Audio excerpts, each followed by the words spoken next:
मातोश्रीमुळे उभा आहे आणि दुसरी आमची धर्मपत्नी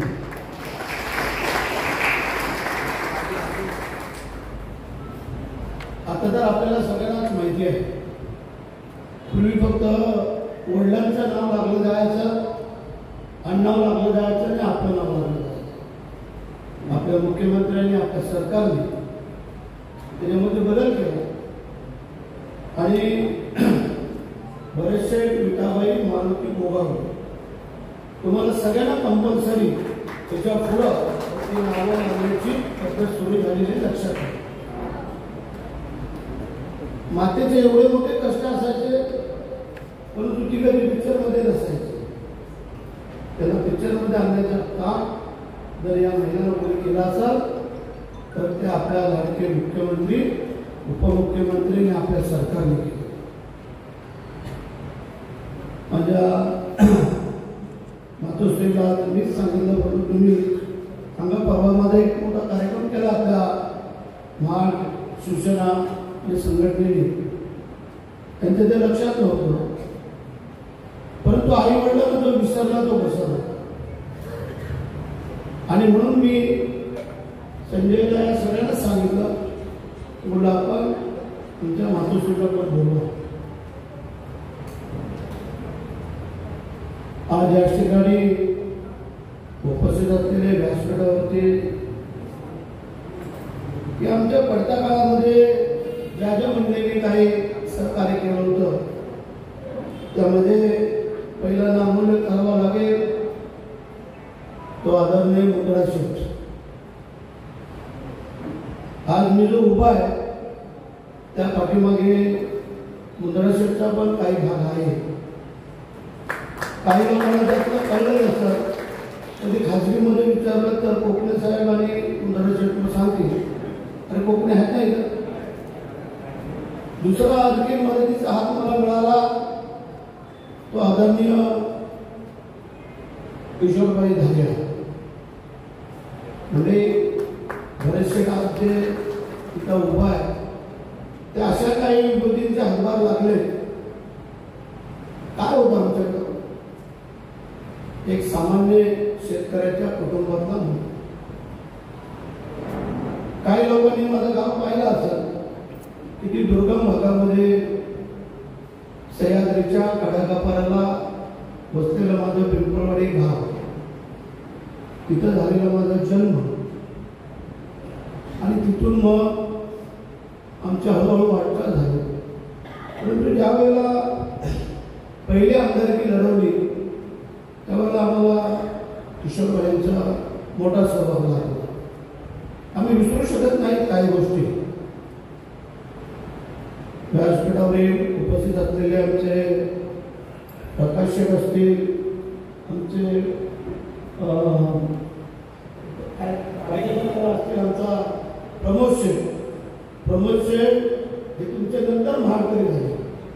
पहिले आमचे बिरवाडकर बाबांच्या त्यांच्या व्यवसायाच्या माध्यमातून पुढे पुढे सरकत गेले.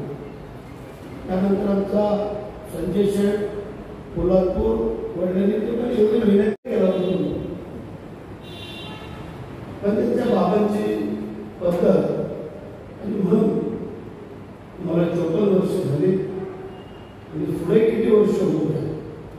जोपर्यंत भविष्य आहे तोपर्यंत तुम्हाला कुठल्याही व्यापाराला काळजी करायचं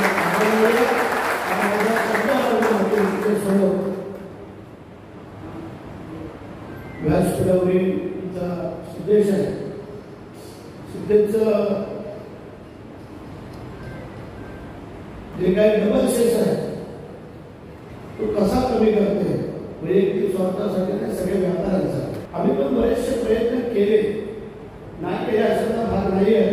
पुढे यश आलं त्याच्यामध्ये, पण अजून त्याच्यात यश आणायचं आहे आणि ते निवडणूक झाल्यानंतर तो माझा शब्द आहे डबल शेष व्यापाऱ्यांचा जबाबदारी वेगळ्या मार्गातून मी करतो. दिवस आता थोडे राहिले, 8 दिवसात कदाचित आचारसंहिता लागेल आणि हे 8 दिवस आणि पुढचा 1 महिना 15 नोव्हेंबरच्या अगोदर आपल्या निवडणुका पूर्ण होतील. व्यासपीठावर बरेचसे काय मंडळी आहेत, काका सगळेच आहेत. त्यानंतर समोर बसलेले आमचे काही पत्रकार बांधव आहेत, माझ्या महिला संघटना आहेत, माझे पदाधिकारी आहेत आणि व्यापारी वर्गातले सर्व व्यापारी बांधव, आमचे डॉक्टर आहेत, वकील आहेत. परवा या लोकांनी माझा जाहीर सरकार समारंभ केला, आज तुम्ही हा माझा सत्कार समारंभ नाही आहे, माझ्या या कुटुंबाचा सत्कार समारंभ आहे. आणि मी जन्म दिला नसता तर मी इकडे कर्म करायला हवं नसतो. सुविधा पत्नी मिळाली नसती तर माझं काय खरं नव्हतं, माझं जे मागायचं झालं. पण तिने अत्यंत पडत्या काळामध्ये बरेचसे गेलेली कामातले केस होते, पण असं म्हटलं की काही लक्ष्मीची पावलं असतात आणि तिच्या पावलाने आमच्यामध्ये काही बदल होत गेले. आणि मग मला चांगली मुलं पण मिळाली की ज्या मुलांच्या माध्यमातून सगळं व्यवस्थित चाललेलं. म्हणजे आम्ही काय केलं, तुम्ही जर आम्हाला निवडून दिलं नसतं तर बरेचसे ते एवढी काम करू शकत नसतं. म्हणून पहिले उपकार तुमचे आहेत, आमचे उपकार तुमच्यावरती आहेत, तुमचे उपकार आमच्यावरती आहेत. त्यामुळे कधी विसरू शकणार नाही आहे हे लक्षात ठेवा. बरेचसे आज एसटी महामंडळाचा जरी अध्यक्ष असला, कॅबिनेटचा दर्जा आहे, संसद रत्नपटू पुरस्कार मिळाला असला, शिवसेनेचा पक्षप्रमुख असतो, शिवसेनेचा उपनेता असतो, तरी ही सगळी बिरदावणी ही केवळ तुमच्यामुळे मिळालेली आहे. म्हणजे ज्या वेळेला मला संसद रत्नपटू पुरस्कार दिला गेला, ज्यावेळेला आम्ही बाहेर आलो सभागृहाच्या, तर पहिलं मला पत्रकारांनी घातला आणि विचारलं, तर मी त्यांना एका शब्दात सांगितलं, माझ्या कार्यकर्ते, माझे मतदार बांधव यांना हा पुरस्कार मी अर्पण करून टाकला. कारण मला जर त्यांनी निवडून दिलं नसतं, माझ्या कार्यकर्त्यांनी काम केलं नसतं, तर बरेचसे आमदार झाला नसता आणि बरेचसे त्या सभागृहामध्ये बोलू शकता नसतं. काही म्हणजे असे बोलतात की शिक्षण जास्त लागतं, आम्ही लोकांना सांगतो जे कमी शिकलेले असतात ना त्याला माणुसकी जास्त असते. कारण आम्ही शून्यातून इथपर्यंत आलेलो, गरिबी काय ते आम्ही पाहिलेली आहे. आम्ही नेहमी कार्यकर्त्यांना सांगतो, गरिबी आली म्हणून लागायचं नाही आणि श्रीमंती आली म्हणून मागायचं नाही. हे दोन शब्द आम्ही कायमचा आमच्या हृदयात ठेवतो. आमच्या मातोश्रीने एवढं प्रचंड मेहनत केली. त्यावेळेला 20-20 लोकांचं आमचं कुटुंब गावी शेतीचा उदरनिर्वाह, सकाळी 5 वाजता उठून अंघोळ करून पूजा करून चूल पेटवून तिने 20-20 लोकांच्या 40-40 भाकरी त्या आगीच्या उष्णतेजवळ बसून थापटायच्या आणि नंतर मग त्या सगळं जेवण घेऊन परत शेतावरती जायचं. गुरांचं शेत कवर काढायचा, झाडलोट सगळी करायची, शेतीची सर्व कामं नदीपर्यंत, घरापासून नदी थोडी लांब आहे. एवढी प्रचंड मेहनत घेतली की त्यातला आता आपण कोणच काही करू शकत नाही. आणि म्हणून आज 85 वर्षाच्या जवळपास वय आहे आणि त्या 85 वर्षामध्ये तिने जवळजवळ 65 वर्ष जास्त ती हिंदीमध्ये घालवली. आणि म्हणून वडील कमी वयामध्ये गेले, 82 मध्ये आमचे वडील गेले. त्यानंतर यांची सगळ्यांची धुरा थांबली. आम्ही 6 भावंड, म्हणजे 3 बहिणी 3 भाऊ. त्यातली एक बहीण आता मध्ये कोरोना काळामध्ये आम्ही पुण्याला, एवढं सगळं कुटुंब आणि तुम्ही पाहिलं सगळं. आणि एक निष्ठेने मुंबईत राहत असताना पण काम करू काय करू, आमच्या आईच्या जोडीस तोड काम करायचं हे सगळं आम्ही पाहिलं. म्हणून तिला सांगितलं घरी कोणी जरी आला तो खाली तरी जाता का रागवतात त्या महिला मंडळी. महिलांच्या हाताने लगेच पैसे सुटत नाही एवढं वाटतं. कोणी दिले आपल्याला होतं काय त्याच्या अगोदरच्या आपण आठवण करणं गरजेचं आहे की मुलामध्ये आपल्याकडे होतं काय, या जनतेने दिलेलं आहे म्हणून आपल्याकडे सगळं आलेलं आहे. हे हातातले तोडे बिडे हे तुमच्या कर्तृत्वामुळे मिळाले. मेहनत माझी आहे, मी पण असंच ना राहिलो, मेहनत केलेली आहे लक्षात ठेवा. आणि तो मंदिराची का माहिती आहे माझी मेहनत काय होती ती. म्हणजे आपल्याला महाडचा विकासाकडे माझ्या आयुष्यामधला सगळ्यात जर मोठा सुवर्ण अक्षरात गेलेला दिवस असेल तर तो माझा महाडवरती ज्या वेळेला संकट आलं त्यावेळेला मला मनापासून जे काय मदत करायला लागते त्याच्यापेक्षा दुसरं समाधान झालं. म्हणजे मी ती सुरुवात केली 94ला, ज्या वेळेला पालमाच्याला दरड कोसळली, 12 लोक दरडीखाली गेली. ती दरड उतरण्यापासून त्यांना आमच्या सौभाग्यवतीने सगळे दुःखामध्ये 60 भाकरी टाकून चटणी वाटून आम्ही त्यांना तिथे घेऊन दिलेल्या आहेत. त्या घोड्या काढल्या, त्यांची विल्हेवाट लावली, त्याच्यापेक्षा दुसरं समाधान नाही. अशा अनेक प्रसंग येत गेले. ज्या वेळेला 2005ला कोंडिवच्यामध्ये 33 लोक गेली, आपल्या घासवला 42 लोक गेली, तिकडे जुईला 92 लोक गेली, रोहनला थोडी 4-5 लोक गेली. सगळ्यात महाराष्ट्रामध्ये जर जास्त लोक कुठे जर मृत्यूमुखी पडले असतील तर ती 2005ला पडली. 18 दिवस आपण सगळेजण झटत होतो. लालकृष्ण अडवाणी पण त्यावेळेला येऊन गेले, पाहिलं. म्हणजे काय लिहायचं आपल्याला बरोबर. ज्या वेळेला 21ला महापूर आला आम्ही दोन्हीकडे आलो. तळ्याला 87 लोक गेली, दरड कोसळली, सगळं झालं, महाड पूर्ण बुडालं. पण तुमचा आमचं नशीब भाग्यवंत आपण. आर्थिक नुकसान होऊ द्या ते आपण भरून काढू शकतो. पण जर माझ्या या माणसांचे नुकसान झाले असती, रात्री 1-2 वाजता जर हा प्रकार घडायला गेला असता तर महाडमध्ये हाहाकार मारला असता. कारण ग्राउंड फ्लोअरला राहणारी मंडळी, फर्स्ट फ्लोअरला राहणारी मंडळी, झोपेमध्ये जर एवढं मोठं पाणी आलं असतं तर आमची काय अवस्था झाली असती. 6चा टायमिंग होता म्हणून आपण काही कौलावर चढलो, काही वरच्या माळ्यावर गेलो, हे सगळं आपण पाहिलं. आणि सगळ्यात मोठे उपकार जर कोणाचे असतील तर ते आपल्या मुख्यमंत्र्यांचे. एकनाथ शिंदे साहेबांनी त्यावेळेला केलेली आपल्याला मदत आमच्या आयुष्यात दिसत. भरत शेठने असं केलं, भरत शेठने तसं केलं. भरत शेठ योग्य माणसाचं बरोबर आहे, चुकीच्या माणसाचं बरोबर नाही. कोरोना काळामध्ये ट्रकच्या ट्रक धान्य शिंदे साहेबांनी आपल्या इकडे पाठवलं.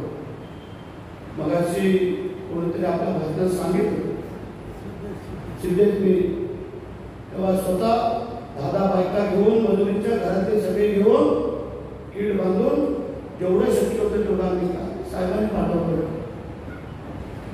मग मंडळी सांगा आम्ही कोणाबरोबर राहायचं. बरेचसे जर काम करत असाल, तुम्हाला सहकार्य करत असाल, तुम्हाला कोणाला अडचण करत नसाल तर तुम्ही बरेचसे आशीर्वाद द्या. बरेचसे शायनिंग करत असाल, बरेचसे कोणाला फायदा मारत असाल तर तुम्ही आम्हाला मदत करू नका, आम्हाला आशीर्वाद देऊ नका. पण मला कल्पना आहे की जोपर्यंत बरेचसे नियत आणि नीतिमत्ता चांगली आहे तोपर्यंत बरेचसे आपण होऊ शकणार नाही.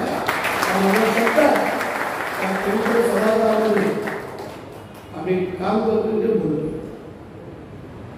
तुम्ही व्यापारी लोक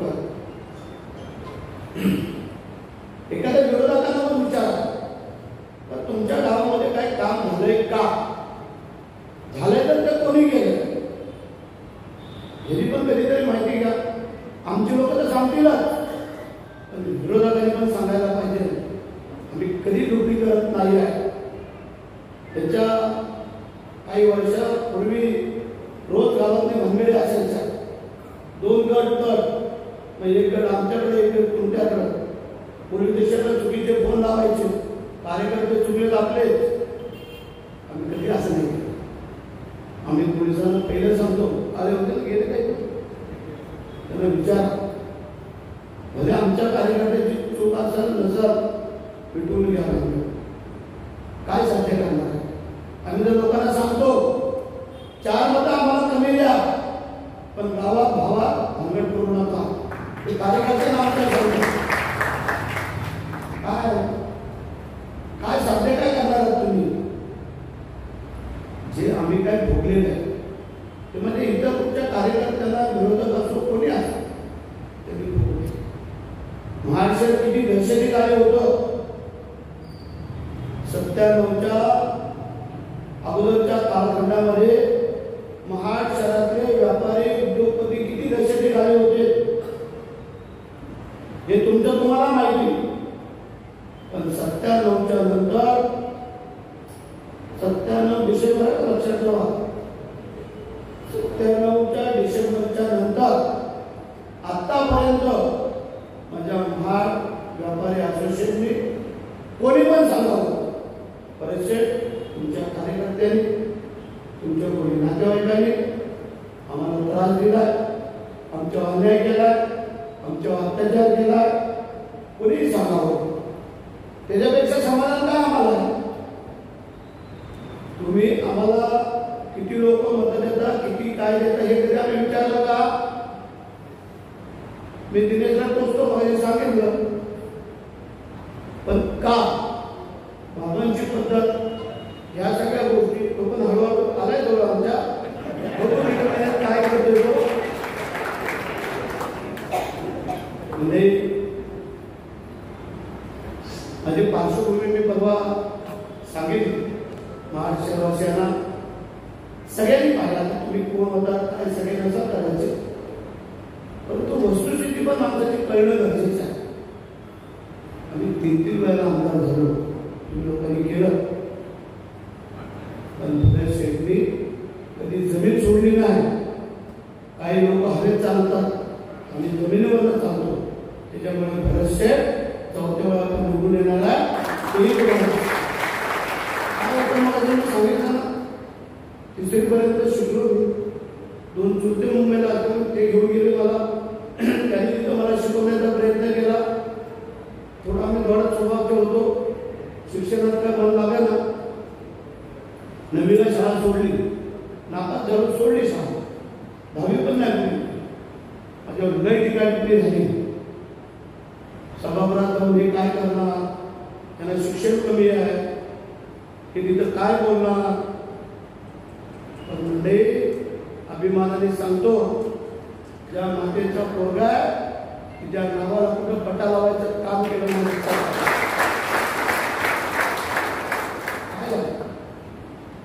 स्थिर राहा, स्थावर राहा, अभ्यास करा, ऐका, मोठ्या लोकांचा ऐका, छोट्या लोकांचा पण ऐका, वस्तूची चांगली ते आत्मसात करा.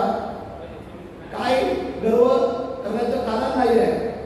गर्वाचं घर नेहमी खाली असतं. म्हणजे आम्ही सभागृहामध्ये जास्त बोलत नाही का, तुम्हाला तेही सांगतो. पण भरत शेठ जो काम करतोय ना, तो एखादा मंत्री करू शकत नाही आहे, त्याच्या पुढे आम्ही काम करतो. म्हणजे अभिमानाने सांगतो तुम्हाला, ज्या वेळेला मंत्रालयात जेव्हा आम्ही चालतो, जिने चढतो, शिड्या चढतो, त्यावेळेला भरत शेठच्या पाठीमागे जर 5-50 लोक जर नसली तर कोणालाही विचारा. तुम्हाला सांगतो, इतर लोक विचारतात मागची, अरे कोण झालाय, एवढी गर्दी कसली. एवढी गर्दी त्या रायगडच्या मावळ्याच्या आणि महाडच्या सुपुत्राच्या पाठीमागे काय लागतंय हो? एखादं सेक्रेटरीकडे काम आहे, त्या विचाराला सही पाहिजे, त्यांचं काय काम असेल त्याची सोडवणूक पाहिजे, मुख्यमंत्र्यांची सही पाहिजे, एखाद्या अधिकाऱ्याकडं काय काम आहे विचारांचं. विचारा काय मंडळी आली होती, मिटिंगा लावल्या होत्या त्यांच्या, आम्ही सभागृहामध्ये सगळीकडं, तो त्यांनी पाहिलाच. मंडळी तुमचं शिक्षण जास्त नाही चाललं, तुम्ही राहता कसे, तुम्ही वागता कसे, तुम्ही बोलता कसे, त्याच्यावरती सगळं तुमचं करिअर अवलंबून असं लक्षात ठेवा. तुम्ही कितीतरी शिकलाय आणि आई वडिलांना विचारत नाही, भावंडांना विचारत नाही, पत्नीला पाठ्यावर बांधतोय, कार्यकर्त्यांना विचारत नाहीये. अरे वा, अरे त्यांच्यामुळे आपण मोठे झालो, एवढी जरी आठवण ठेवली तरी पुढे ईश्वर काय सांगतो, गोरगरिबाची सेवा करा. माझी एक सेवा नाही केली तरी चालत, पण माझ्या घरी आलेला गरीब माणूस तो खाली हाताने परत जाता कामा नाही आहे. एवढी आमची निर्ती आणि येतात बिचारे कधी कधी व्यापारी मंडळी पाहतात, 2-2 तास थांबायला लागतात कधी कधी. ही गर्दी आज तर एवढी गर्दी होती, आदिवासी तेवढे, इतर सगळे तेवढे, तरी पण त्यांना वाट काढत काढत वाढवला गेलो, तिकडं करत करत तुमच्या इथं आलो. इथून आता 2 पक्ष प्रवेश घेतोय आणि काही कार्यक्रम आहेत. म्हणजे या 8 दिवस रोज 3-4 त्याच्या खाली वाजले नाही झोपायला. पण एक सांगतो,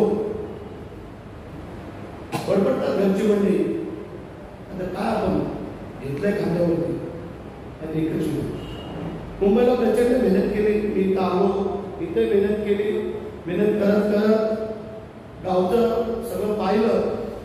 रस्ते नव्हते, कच्चे रस्ते, कोण आजारी पडलं तो पातेला जमा करायचा, तो डाग किंवा ती डोळी करायची. 7-8 माणसं चालत चालत घेऊन यायचं पावसाळ्यामध्ये. त्या शिवट लोकांनी आमचं घर आहे त्याच्या समोर वर डाळामधला माणूस किंवा महिला चांगले असते, पण चालणारा पाय घसरतोय काय करतोय का, म्हणजे अशा प्रकारची कसरत करत करत आम्ही.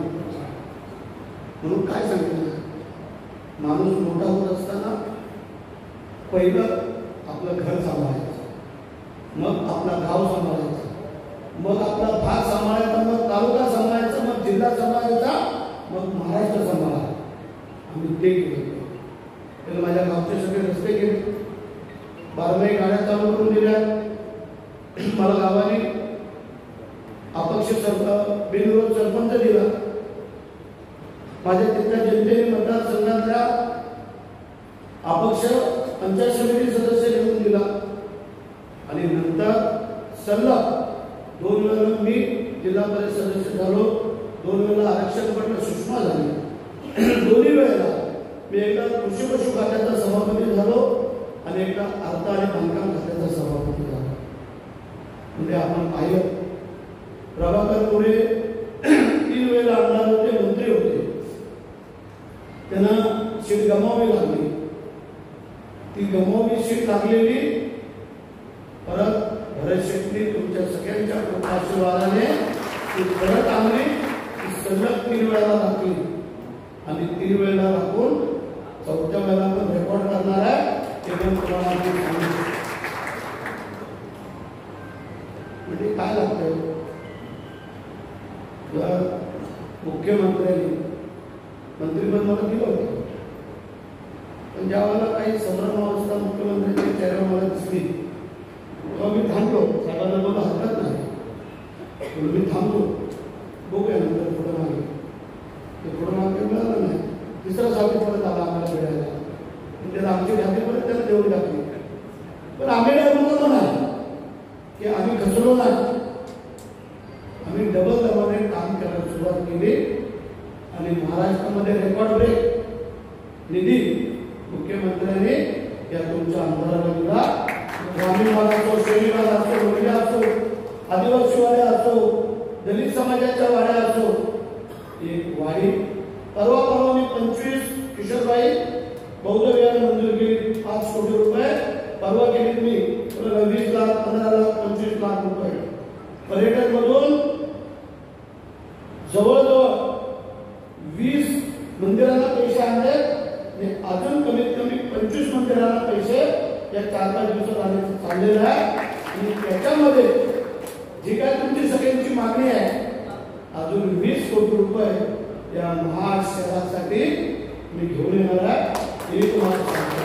कारण थोडी दिलेली मला वेळ नाही लागला 2 दिवस काढून त्याला मला मान्यता घ्यायची आहे आणि जी तुमची भविष्यातल्या अडचण म्हणजे बरेच शिक्षण कमी आहे बरेचसे शिकलाय कुठं पण बरेचसे आयडिया दिली कलेक्टरला आयडिया दिली मुख्यमंत्र्यांना आयडिया दिली मंत्र्यांना आयडिया दिली कमिशनरला आयडिया दिली सगळ्या सेक्रेटरींना आयडिया दिली आम्ही त्यांना काय सांगितलं तुला आता आम्ही सांगतो ते तुम्ही ऐका. माझ्या संघर्ष समितीने सांगितलं आपल्याला रेल्वेच्या त्या पुलाला भोगे पाडूया. मी बरोबर होतो पण भोगे पाडता पाडता आमच्या भोगे पडायची वेळ आली पण ते रेल्वेचं खातच असं आहे म्हणून आपण मग सांगितलं पहिलं आपण सगळ्या नद्यांचा काळ गेल्या अनेक वर्ष काळाने सगळ्या नद्या भरलेल्या आहेत खाड्या भरलेल्या आहेत तो काढला का पाण्याची पातळी आपोआप खाली जाते. आता या टेबलावर गाव साचलाय पाणी कुठं खाली जाणार ते टेबलाच्या वरनच आम्ही वरती जाणार. मग हे सांगितलं की परुजोर पाण्याचा खड्डा म्हणजे आम्ही सांगितलं हे पहिला काळ आपण काढूया पाणी किती खाली जाते काय होते ते पाहूया. ते आपले काम यशस्वी झालं.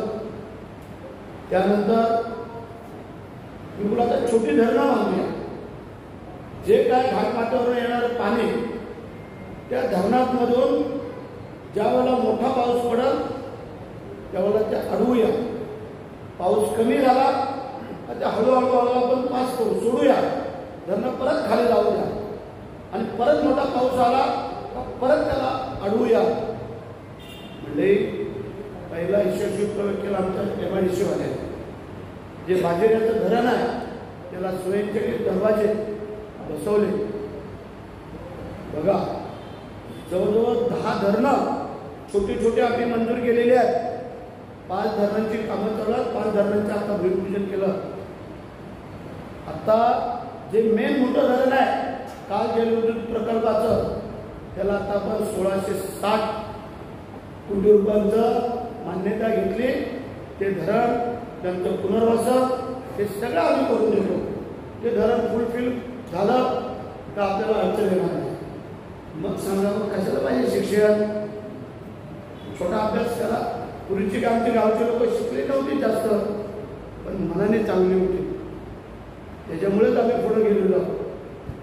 आता तुम्हाला जे काय हवे ते देण्याची जबाबदारी माझी आमदार म्हणून आम्हाला माहिती आहे. आताची मुलं काय सगळी सांगतात इथं बसलेले काही 100% एका पक्षाचे राजकारणाचा भाग नाही आहे. परंतु बरेचसे काम करत असेल तर त्याचा मोबदला द्या. बरेचसे काम करत नसेल केलं नसेल तर मला तुम्ही मोबदला देऊ नका. मी त्या मात्राचा माणूस आहे.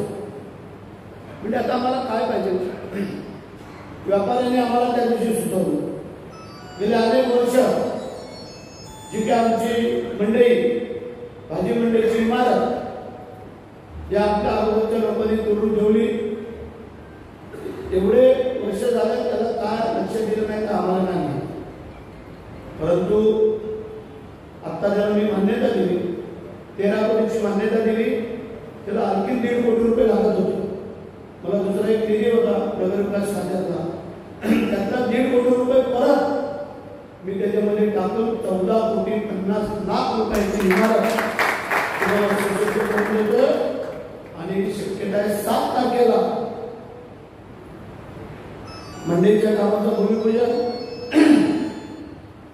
94 कोटी रुपये DP रस्ते सगळे करायचे आहे त्याचं भूमिपूजन आणि 121 कोटी रुपये जे अंडरग्राउंड गटार की आम्हाला संपूर्ण गटार लाईन झाकून टाकायचे की कुठला पब्लिक कुठला बाहेरचा माणूस येता जाताना वास येता कामा नये आणि मच्छर सतावता कामा नये. अशा प्रकारचे तुमचं आरोग्य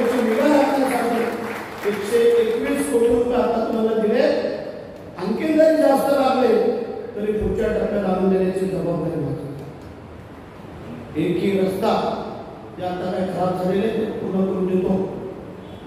त्यानंतर जी 65 कोटी रुपये पाण्याची योजना ती परवा 2 तारखेला पंतप्रधानांनी सगळ्या महाराष्ट्रामध्ये देशातल्या नगरपालिका नगरपंचायतींची केली होती.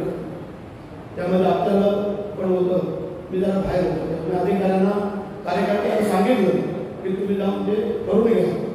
आता आपण 7 तारखेला 65 कोटीची नळ पाणी पुरवठा योजना शेवटच्या टोकापर्यंत अगदी कामदारीचा तो मोर्ला आहे तिथपासून तो शेडाचा तिकडचा भाग तो इथला आपला हा सगळा पट्टा संपूर्ण तो बाटलीच्या पुलाचा तो सगळा पट्टा एकही कुटुंबाला पाण्याची टंचाई भासणार नाही याची जबाबदारी घेऊन आम्ही कामाला सुरुवात करतोय. म्हणजे नम्रतेची विनंती आहे, कामात जर पुढे तुम्हाला कुठं काय त्रुटी आढळली काय जर आणखी सजेशन लागलं तर तुम्ही लोकांनी सुचवायचं, त्याच्यामध्ये आम्ही ते दुरुस्त करू. ही महत्वाची बाब आहे जे आपल्याला पोटपुकिरीचं धरण जे आम्ही पूर्ण धरण आणलेलं आहे त्या संपूर्ण धरणाचं पाणी त्यातलं जास्तीत जास्त पाणी हे माझ्या महाड शहराला तुम्हाला देण्याचं ठरवलेलं आहे. ते तुम्हाला तरच पाणी आम्हाला पूर्ण मुबलक मिळेल. कुर्ला धरण आटतं, तिकडचं आमचं कोथरूडचं धरण ते आमचे सुरेश माणिक बिडिक बंधू तरडे हे भानगडी करतात की आमचं धरण आणि तुम्ही महाडमध्ये पाणी पळवून राहिले. मग पंप लावून ते वडा हे करा थोडं करावे लागणार नाही. अशा प्रकारचं नियोजनबद्ध काम तुम्हाला करून देण्याची जबाबदारी आहे आम्ही घेतो. त्यामध्ये कुठेही तुम्हाला मी कमतरता भासू देणार नाही आहे. पर्यटनासाठी जे काय तुम्ही सुचवलेलं आहे माझे सगळे गावं वाड्या वस्त्या रस्त्याने मी कनेक्ट केलेल्या आहेत. धनगरवाड्या पण 10 घरांच्या 8 घरांच्या त्या पण आम्ही सगळ्या जवळ कनेक्ट केलेल्या आणि आता आम्ही बोलतोय की पर्यटनासाठी त्याच्यातला पहिला पर्यटनाचं मोठं स्थान जर आम्ही करत असलो तर रायगडच्या पालत्याला पाचाडला शिवसृष्टी पहिली करतो जे आपल्या मुख्यमंत्र्यांनी 350व्या राज्याभिषेक सोहळ्याच्या दिवशी मंजुरी दिली आणि त्याचं वर्क आउट आमचं चालू आहे. 300-400 कोटी रुपये लागणार आहे. एक चांगलं देखणं अद्यावत शिवसृष्टी आम्ही तिथं करतोय. शिवसृष्टी बघायला जायची कुठं आहे, महाड तालुक्यात आहे. त्यानंतर महाड शहराच्या जवळ जे काय तुमच्या सूचना असतील त्या सांगा. शहराला कुठं बाधा लागणार नाही, अडचण येणार नाही, ते आपण करूया.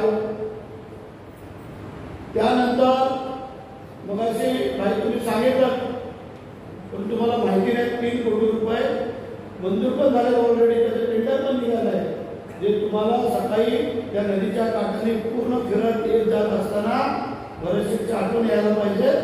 अशा प्रकारचा तुम्हाला 30 कोटीचा ब्रिज दाखलीवरून तिकडे इकडे 10 लाख 7 कोटी आपण गांधारीचा दिला होता, त्यात 1.5 कोटी कमी पडले. ते पण 1.5 कोटी भाई आम्ही टाकले आणि 8.5 कोटी रुपये कारण 1.5 कोटीसाठी आता जबाब शिल्लक राहता कामा नये. तोही तुम्हाला पूर्ण करून देतोय. तिकडे सप्तन बाहेर पडायला त्याच्यावर पण थांबलो नाही. जो पूर्वी जुना रस्ता होता आपला केंद्रीला जायचा कांद्याच्या तिथून त्याला पण 2 कोटी रुपये मंजूर करून दिले. तेही तुम्हाला सांगतो की उद्या तुम्हाला त्याही भाड्यात जाता येईल, भोग्यातनं पण जाता येईल, इकडून याही इकडे जाता येईल, 4ही बाजून दाखलीच्या तिकडून जाता येईल, आमच्या शेडाच्या तिकडून येता येईल. कुठेही तुम्हाला अडचण भासणार नाही. आणि परत भविष्यात तुमच्या लाखो रुपयांच्या गाड्या या हवेला उभ्या करायला लागणार नाही. अशा प्रकारचं नियोजनबद्ध काम हे 2 जुटे काढायचे आहे. जो आणखी लोक काढायचा आहे तो तुम्हाला येत्या वर्षामध्ये पूर्ण करून देण्याची जबाबदारी आम्ही घेतो.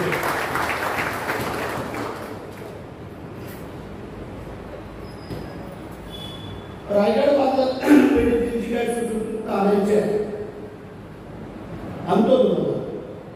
कारण माणसाला चालायला जमत नाही, गाड्या परत जाऊ शकत नाही आहे. यासाठी शिवो आपले कार्यकर्ते पदाधिकारी आणखी सगळ्या पक्षाच्या लोकांना आम्ही बोलवतो. शहराच्या चांगल्या कामासाठी सगळ्या पक्षाच्या लोकांना बोलवायला मला काय अडचण नाही, कारण मी तुमचा सगळ्यांचा लोकप्रतिनिधी आहे. त्यामुळे सांगितलं पुराच्या पाण्यापासून सगळ्यांची कायमची सुटका करायची आहे. सगळ्यांनी योगदान द्यायचं आहे. काय योगदान द्यायचं? 5 वर्षातून एक आशीर्वाद तुमच्या आमदाराला. आम्ही काय म्हणणार, तुम्ही आम्हाला निवडणुकीला फंडिंग देऊ नका, तुम्ही आम्हाला काही हे करू नका. 5 वर्षातून एक आशीर्वाद फक्त द्या. 5 वर्ष आम्ही तुमची सेवेकरू म्हणून काम करू, सेवेकरी. आम्ही आमदार म्हणून तोरा नाही मिळवणार आणि उद्या येणाऱ्या महायुतीच्या सरकारमध्ये मंत्री पण होणार आहे म्हणून मंत्री पदाचा पण तोरा नाही मिळवणार. बरेचसे लोकांनी देव पाण्यात पडून ठेवले, त्यांचे देवबाकी मी वर येऊन देणार नाही त्यांच्या सगळ्यांच्या आशीर्वादाने. कारण 3-3 वेळा मी वर येऊन दिले नाही, ते 4थ्या वेळेला हा रेकॉर्ड आहे माझा. बघा तुम्ही कायम स्वरूपाची माझा एकही व्यापारी बांधव माझं महान शहर सोडून जाता कामा नये, अशा प्रकारचं नियोजनबद्ध काम आपण सगळ्यांनी मिळून करूया. जेणेकरून आपण व्यापारी इकडे घेतला पाहिजे.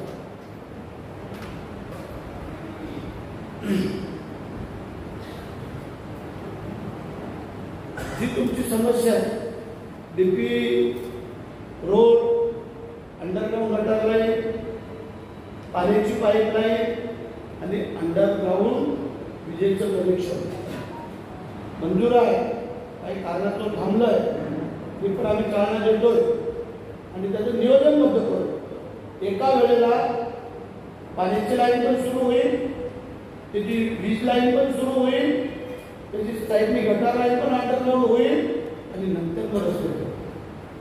नाहीतर आता आपण पहिलं पाईपलाईन टाकायची, रस्ते करायचे आणि नंतर मग परत खोदायचे. लक्षात ठेवा मी काय बोलतोय ते आपल्या सगळ्यांच्या हितासाठी आणि त्या प्रकारे आपण नियोजनबद्ध काम करू.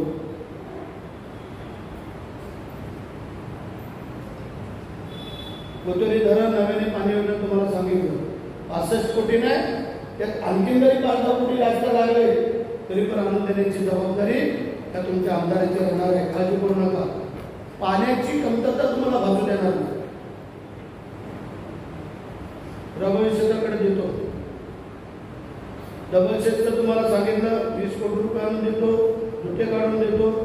आता जी गॅब्रिएल वाल आहे, जी आपली नदीच्या दोन्ही काठाची जागा खाली खचत जाते, पाणी तोडत जातं आणि पात्र आतमध्ये शिरतं, त्याची जमिनीची खाली गेली का मग पाणी वरणार.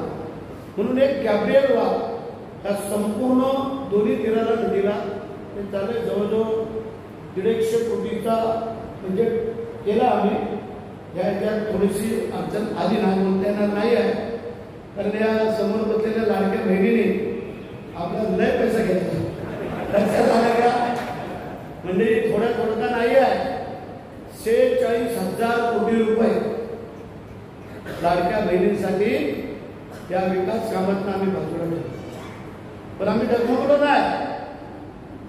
अरे आमच्या या बहिणी जर सुखी असल्या ना, आमचं कुटुंब सुखी आहे. काय दिलं ना आम्ही याला? 4 वर्ष आम्ही राशन फुकट देतोय. 4 वर्ष माझ्या महिलांना म्हणजे कुटुंबाला राशन फुकट देतोय. सगळ्या महिलांना अर्धा तिकीट देतो आम्ही एसटीला. व्यायाम आहे का नाही? गिरीश का एसटी कधी आहे ना? महाराष्ट्रामध्ये कुठेही जा, तुम्हाला अर्ध तिकीट महिलांना. लेक लाडली योजना जन्माला आले 5,000, पहिलीला गेल्यावर 6,000, 7वीला गेल्यावर 5वीला गेल्यावर 7,000 आणि 11वीला गेल्यावर 8,000 असे 26,000 तुम्हाला पहिले. 17 वर्षातून 18 वर्षात पदार्पण केलं, डायरेक्ट 75,000 रुपये माझ्या मुलीच्या खात्यामध्ये कुठल्या दाखल पैसा एक परत करायचा नाही आहे. मुलींच्या शिक्षणासाठी सरकार आम्ही मदत करणार. उच्च शिक्षण त्यानंतर 12वी पासून काही जर त्यांना ITI करायचं असेल तर 6,000 रुपये, डिप्लोमा केलं अप्रेंटिसशिप करायचे असेल तर 8,000 रुपये आणि डिग्री केलं अप्रेंटिसशिप करायचे झाले तर 10,000 रुपये आम्ही सरकार देणार एक वर्ष आपल्या पोराला. एवढं थांबलो का आम्ही? मुलींना एसटीचे 5 रुपये. त्यानंतर लाडकी मुख्यमंत्री लाडकी बहीण माझी योजना दर महिन्याला 1,500 रुपये न चुकता त्यांच्या खात्यात येत आहेत. काही लोकांना वाटतं 1,500 म्हणजे काय हो, आम्ही हॉटेलमध्ये बघतो तर 1,500 पडत नाही, काय करायचं 5,000 10,000 रुपये लागतात. वेगळ्या हॉटेलात बसलं तर आम्ही वेगळ्या हॉटेलात बसत नाही, तर आम्हाला ते जमत नाही. पण 1,500 पण माझ्या महिला भगिनींना किती पैसे जेव्हा आमच्याकडे येतात ते डॉक्टरकडे जायचे 500 रुपयाचे 1,000 रुपये. तेव्हा आम्हाला कळलं की गरिबीचे चटके काय असतात. त्या 1,500 रुपयामध्ये पण वर्षाला 18,000 रुपये, 5 वर्षाला 90,000 रुपये. विचार करा, मी सांगितलं माझ्या तडकून सगळ्या बहिणींना तुम्हाला 5 वर्षातून मतदानातून 500 रुपये 1,000 रुपये देत आहे, ते पाहिजे का तुमचे मुख्यमंत्री तुमचं सरकार तुमचे आमदार वर्षाला तुम्हाला 90,000 रुपये देत आहे. वर्षाला 18,000 रुपये, 5 वर्षाला 90,000 रुपये. मग सांगा तुम्हाला एवढा जोरात प्रतिसाद आहे आम्हाला महायुतीच्या सरकारला. त्याचं कारण जेव्हा मी महिलांकडे विचारतो तेव्हा समज आला. त्यांना सांगितलं परत सरकार आल्यानंतर मुख्यमंत्री उपमुख्यमंत्र्यांनी शब्द दिला त्यात आणखी 500 रुपयाची वाढ. सरकारची परिस्थिती सुधारल तसे आणखी टप्प्यामध्ये जाऊ, पण महिलांना अनाथ होऊ देणं जाणार नाही आहे. हा शब्द तुम्हाला आज मी या सभागृहामध्ये देतो. किशोर भाई आतापर्यंत रेकॉर्ड आहे आपल्या मुख्यमंत्र्यांचा.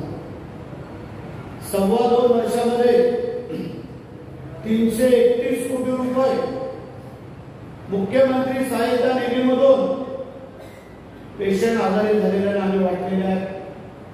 25,000, 50,000, 75, 1 लाख, 1.5 लाख, 2 लाखापर्यंत खासबाग म्हणून गरिबांनी कुठून पैसे आणायचे.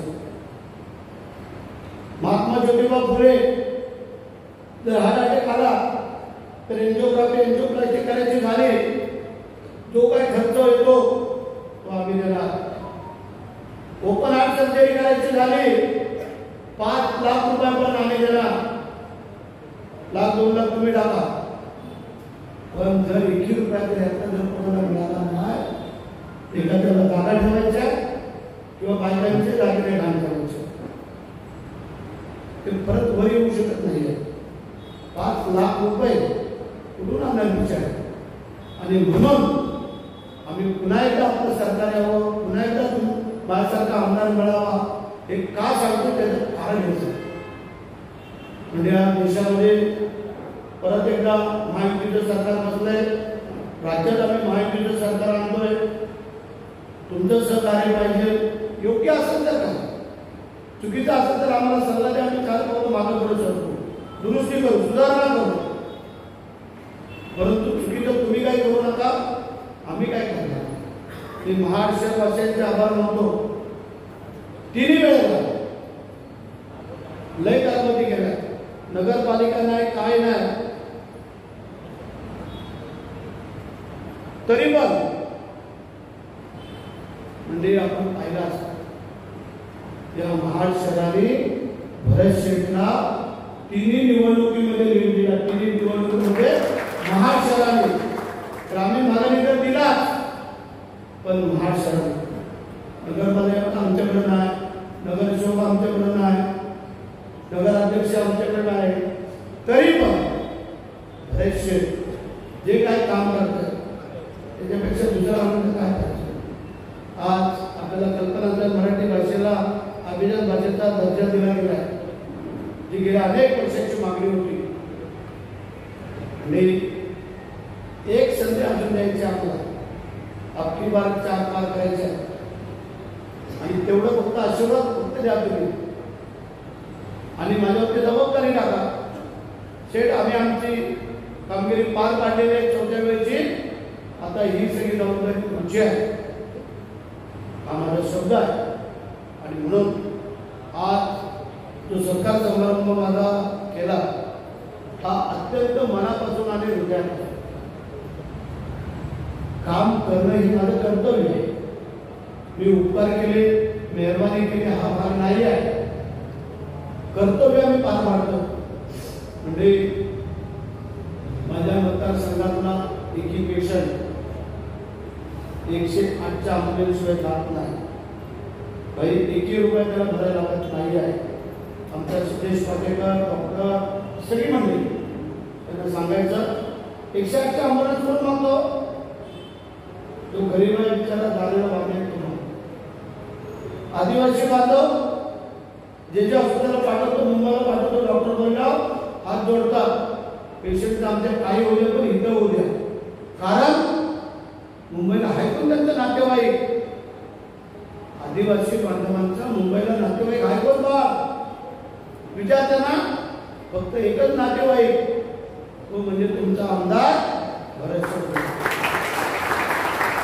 काय करतो आम्ही त्यांना इथून अँब्युलन्सनी पाठवायचं, तिथं त्यांना आमचे लोक आहेत, डॉक्टर आहेत, त्यांना सांगायचं त्यांना ॲडमिट करून घ्या, त्यांना लागणाऱ्या त्या वस्तू द्या.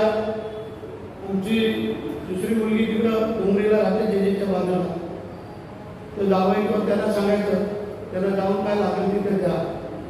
मग परत फोन करणार ते औषध आम्हाला बाहेर आणण्यास सांगता येईल, पैसे नाही, मग कसे पाठवू, गुगल पे करा. मला गुगल पे करता येत नाही, ते बोलतात गुगल पे करा. मग आमचा पी आहे त्यांना सांगतो बाबा त्यांना 5,000 4,000 ते काय लागतील. हे आशीर्वाद हे पुण्य सगळं भरत शेठच्या पाठीमागं आहे. म्हणून भरत शेठ खात्रीने सांगतोय आपकी बार 4थी बार काय करायचं आहे त्याचं कारण नाही. म्हणजे माझी विनंती आहे तुम्हाला सगळ्यांना, राजकारणाचा भाग सोडा. जे आम्हाला जे काय करता आलं ते आम्ही केलेलं आहे. तुम्ही तुमचं कर्तव्य निभावलेलं आहे. म्हणजे आणखीन एक बोजा माझ्यावरती तुमच्या उपकाराचा ठेवला. 3 वेळेला आमदार केला तो बोजा आहे. मी कितीही कामं केली आणि काही केलं तरी तुमच्या उतराईतून मी मोकळा होऊ शकत नाही. जसा आईच्या दिलेल्या जन्मातून मुलगा तिच्या कितीही तिचं सेवा करा काय करा तिची उतराई आपण करू शकत नाही आहे, तसा मी मतदार बांधवांचे उपकार कधी विसरू शकत नाही. लक्षात ठेवा, निवडणुका येतील जातील, माणसं कमी जास्त होतील इकडे तिकडं, बरेचसे आव्हानं पण आम्हाला उभी आहेत. पण आव्हानाला मी घाबरत नाही, कारण ते राजे शिवछत्रपतीच्या पुण्याने पावन भूमीचा मावळा आहे. लक्षात ठेवा, ज्या वेळेला लोक प्रचाराला सुरुवात करतात तेव्हा पहिला विडा नारळ पानाचा विडा कुलस्वामिनीला ठेवतात, गाव पांढऱ्याला ठेवतात.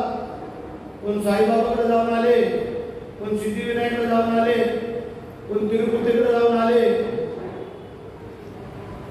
आम्ही गेलो तो राजे शिवछत्रपतींच्या पायाजवळ गेलो आणि सगळी निवडणुका शिवछत्रपतींच्या पायाजवळ दर्शन करूनच जिंकलेल्या आहेत. त्यातला मी एक मावळा आहे. काय कमीपणा असायचं कारण आहे. यावेळेला श्रावणातला पहिला दिवस सोमवार 71 वर्षांनी आला. योग बघा कसा होता आणि ते भाग्य मला मिळालं. जगदीश्वराची पूजा करायला मिळाली, शिवाजी महाराजांच्या समाधीचं दर्शन घ्यायला मिळालं आणि मला एकट्याला जवळजवळ 800 ते 1000 लोक कार्यकर्ते, महिला सगळ्या त्या घडामोडी होत्या माझ्या. बस आता येणाऱ्या निवडणुकीला तुम्ही माझ्या बरोबर थांबायचं, विषय संपला. 5 वर्ष मी तुमच्या बरोबर आहे, काळजी करायचं कारण नाही आहे. ना नदीला पूर येऊ देणार, ना कुठे अडचण येऊ देणार, ना कुठलं संकट आलं तर मागे हटणार. एवढ्यासाठी फक्त तुमचा एक आशीर्वाद मागतो. आणि जी काय इच्छा आपल्याला राहिली आमची मंत्रिपदाची, तुमच्या सगळ्यांचे मंत्रिपद तुमचंच असणार आहे हे पण लक्षात ठेवा. कारण पुन्हा एकदा सांगतो, बरेचसे किती मोठा झाला तरी हवेतनं चालणार नाही आहे. आम्ही मगाशी सांगितलं, माझ्या आईच्या, पत्नीच्या, मुलीच्या समोर सांगतो, भांडणं होतात आमची कधी म्हणजे भांडणं होतात ती योग्य द्यायची होता. 15 वर्ष आमदार आहे, मुंबईत एक पण रूम नाही घेऊ शकलो.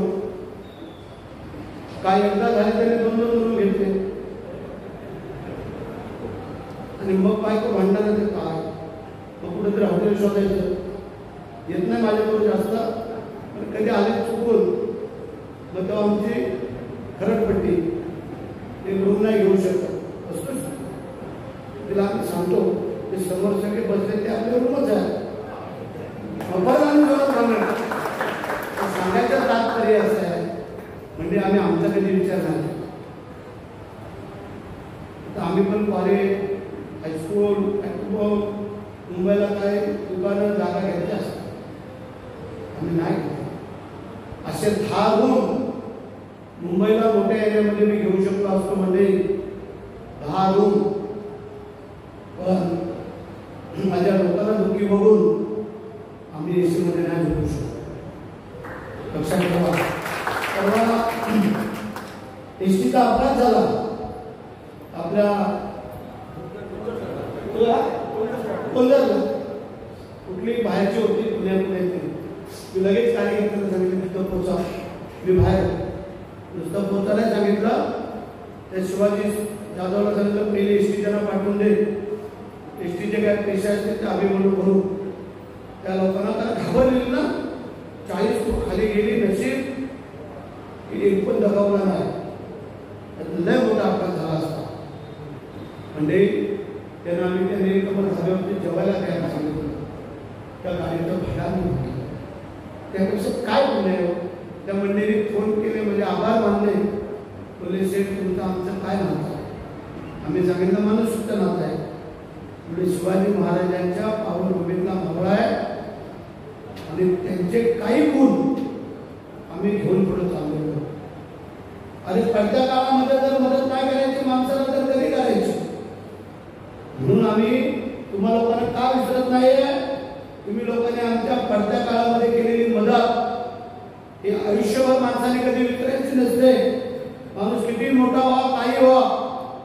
आणि म्हणून आमदार तुमचा 288 मध्ये शोधून दिसतोय, त्याचं कारण दाढी करा, थांब जरा. लोक मला दाढी केस केली काय परत त्याला बारीक दिसतो.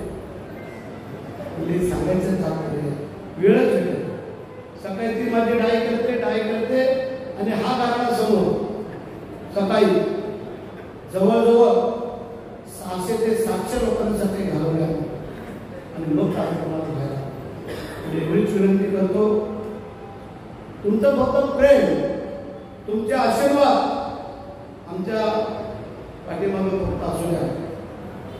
बाकी मी तुमच्याकडनं कसली मागणी लागलीच काय मदत किशोरबा आहे आमच्या मंडळाचे आहेत, पण आता ती वेळ नाही. ज्या वेळेला प्रसंग होता तेव्हा ही मुली उभी राहिली आणि त्याच्यामुळे म्हणजे पहिल्या निवडणुकीला मला बऱ्याचशा सामान्य कार्यकर्त्यांनी वर्गण्या देऊन मला निवडून आणलेलं. तेव्हा मी तिला सांगतो, ते रागावते, ह्याला कशाला देताय, त्याला कशाला देताय. अरे बोलत त्यांनी दिलं म्हणून तुझा नवरा आमदार झालाय, तुझा नवरा आमदार झालाय म्हणून तुम्ही सन्मानाने वागताय. झाली मग ऐकते नंतर ते विनंती सांभाळते. मी आता थोडीशी विनंती म्हणजे तुम्ही येत जाऊ नका. येऊन काय करताय, येता पैसे वाटता आणि निघून जाता. एवढीच विनंती पुन्हा एकदा करतो, जे आज तुम्ही आम्हाला प्रेम दिलेलं आहे ते बरेचसे माझे संघटनेचे कोणी कार्यकर्ते, माझं कुटुंब कधीही विसरणार नाही. विकास तर आला असता, परंतु तो कार्यक्रमाला पाठवला. मी कार्यक्रम सोडून आलो, परंतु जरा तर सगळे वाट बघत होते बिचारे सकाळपासून. तर एवढीच विनंती करतो, म्हणजे तुम्ही कोणी कुठे कसे येणार, कसेही असा प्रसंगाला बरेचसे पाहतो. मी तुम्हाला कधीच कोणाला विचारणार नाही तुम्ही कुठल्या पक्षाचं काम करताय, आम्हाला मदत करणार आहे का नाही. तुम्ही नमस्कार करता. पण जो माझा वीरेश्वर महाराज आहे ते वीरेश्वर महाराज माझ्या या सगळ्या मतदार बांधवांना चांगली सद्बुद्धी प्रशिक्षण मिळवून आणून मुस्लिम समाजाच्या पण माझ्या महिला आहेत. 4.5 कोटी रुपये त्यांच्या हापूस तलावाला दिले. आतापर्यंत कोणी किती दिले मला नाही माहिती. 4.5 कोटी रुपये त्या तलावाचं सुशोभीकरण, त्याची खोली आणि सगळं. कोटेश्वरीला 3 कोटी रुपये दिले. आपल्या वीरेश्वर महाराजाला 2 वेळेला पैसे दिले, 2.5 कोटी रुपये. मग सांगा आता आम्हाला काय हवं. महाडचं पर्यटन चांगलं व्हावं, व्यापारी माझा टिकून राहावा, जास्तीत जास्त पर्यटक यावे, एवढीच माझी तुमची जी प्रार्थना आहे ती मी स्वीकारतो. आणि तुम्हाला पुन्हा एकदा माझा मनापासून नमस्कार करतो. येणाऱ्या 1.5 महिन्यानंतर शुभाशीर्वाद द्यावे, हरी नमस्कार दुसरा करतो, एवढीच विनंती करतो. आणि आशीर्वाद फक्त राहू द्या, 4 मतं कमी दिली तरी चालतील, पण आशीर्वादाच्या सुजोरीवरती बरेचसे कुठेही कमी पडणार नाही आहे, हा माझा तुम्हाला शब्द आहे. जय हिंद, जय महाराष्ट्र.